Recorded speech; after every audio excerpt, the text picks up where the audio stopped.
All right, welcome back. Today we're going to be talking about graphing linear equations from slope-intercept form. We might have graphed a little bit last section, but I want to really go in depth on different types of equations that we're going to go ahead and graph. So it's section 3.2, um, graphing linear equations from slope-intercept form. Now there's a couple different types of forms we're going to go ahead and graph. Today we're just talking about slope-intercept form. So something that's in slope-intercept form is going to look like y equals, right, mx plus b. So it might look like 2x minus 3, something like that. Now there's key components for this slope-intercept form. If something is in slope-intercept form, what is given? Okay, what is given? Well, look at the name of it. Slope and intercept. Okay, so there's a slope given. In this case, what's my slope? The number that's next to x, which is 2. And my intercept, or y-intercept, is going to be -3. Okay, so those key components we're going to use to graph. Now, you could always set up an input-output chart like we did for the functions in last section, but this is a little bit quicker way to go ahead and graph linear equations. Okay, so now let's refer to my equation of y equals mx plus b. Okay, like I said, we have a slope and we have a y-intercept. Now we're going to use those two parts, okay, use those two parts to go ahead and graph. Now let's just talk about my slope for a second. Okay? I just want to refer to slope. So my slope is going to look like a regular number, or it could look like a fraction, okay, normally. So now, if I'm talking about my slope, we always want to view it as a fraction, and we view it as the fraction as, you've heard this a million times, rise over run. So rise, what does that mean? Rise, I'm either going to go up or I'm going to go down, okay? Run, I'm either going to go right or I'm either going to go left, okay? Now you always go up or down first, and then you go right or left, okay? So think about it. If you're in a chair, right, in a rolly chair, are you going to run before you get up and rise, or are you going to rise first, then get out of your chair and run? If you think about it, you have to get up first before you start running. Okay, so always go up and then left and right. Or sorry, go up or down, then left and right. So now, my rise is either going to be a positive or a negative. Okay, so if my top rise is a positive, okay, if it is a positive, I move up. Okay, I move up. Now, so an example would be if I had 2 over 1, I would move up 2. That's all that means. Now, if I'm going to use that same example, sorry, if I'm going to use that same example, but that 2 is negative, okay, that 2 is negative, I'm going to move down 2. So this would be, if my rise is negative, I'm going to move down 2. Okay, good. Now, let's look at a run. Okay, let's look at a run. So my run is on the bottom, so don't worry about what my top is. Okay, I'm just going to use, let's say, 1. Now, if my bottom is positive, a positive 2, I'm going to move positive. Okay, I'm going to move right. So in this case, my 2 is positive. I'm going to move right 2. Okay, and my run, if my run is negative, I'm going to move left. So in that case, it would look something like that. I would have a negative on the bottom, and I would move left 2.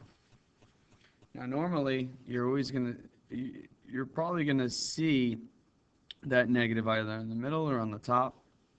but knowing that if the negative is in the bottom, you could go left. In this case, I would go up 1 to the left 2. Okay, good. Now, let's apply that knowledge.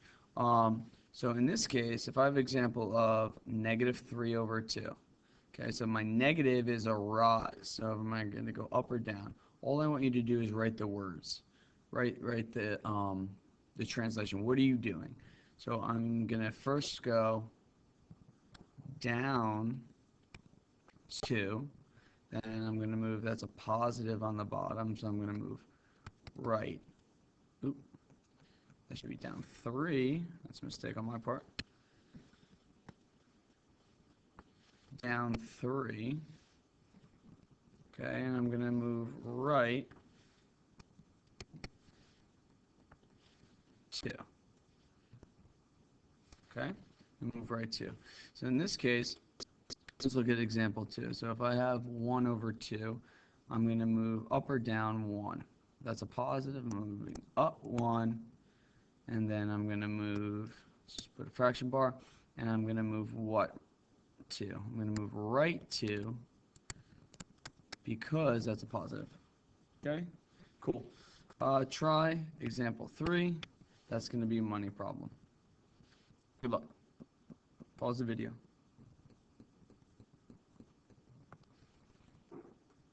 All right, now we're going to apply that knowledge and apply it to an actual problem. So the first thing we did with what we did last section is identify. So first, when I give you an equation, you have to identify the slope and the y-intercept.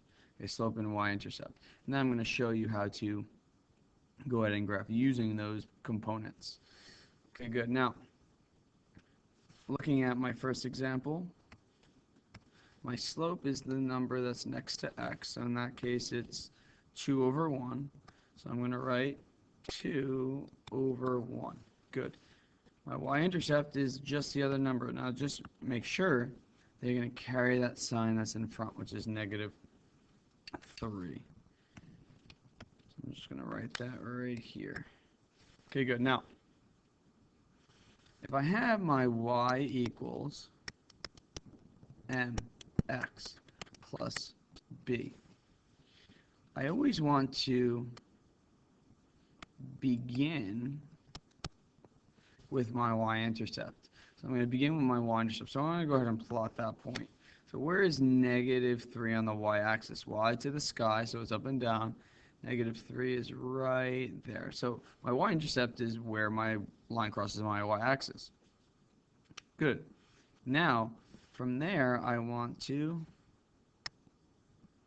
move with my slope. I'm going to move with my slope like I just did in my prior examples. So if I have 2/1, that means I'm going to go up 2, and I'm going to move to the right 1 because both of them are positive. Good. So now I'm going to go from that point. Now the common mistake is to go back to the origin and move from there. But you have to go from that point. Okay, so all I want to do is graph 2 points on this line, or 3 points for that matter. So so from that point, I'm going to go up 2, 1, 2, and to the right 1. Plot that point.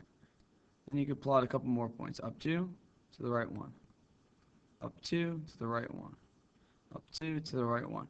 You could have like maybe 3 or more points, and you can kind of see that they fall into a line like that. Then you're going to go ahead and draw your line through.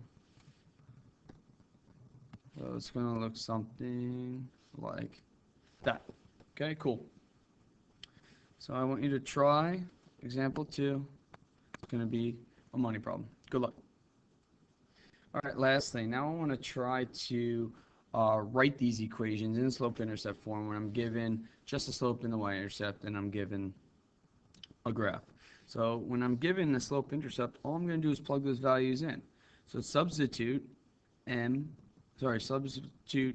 your given m for your m in the problem, in your equation, and you're substituting your b into your slope-intercept equation.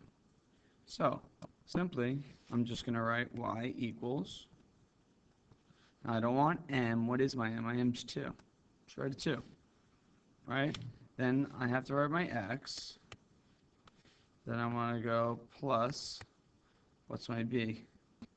A -4. Good.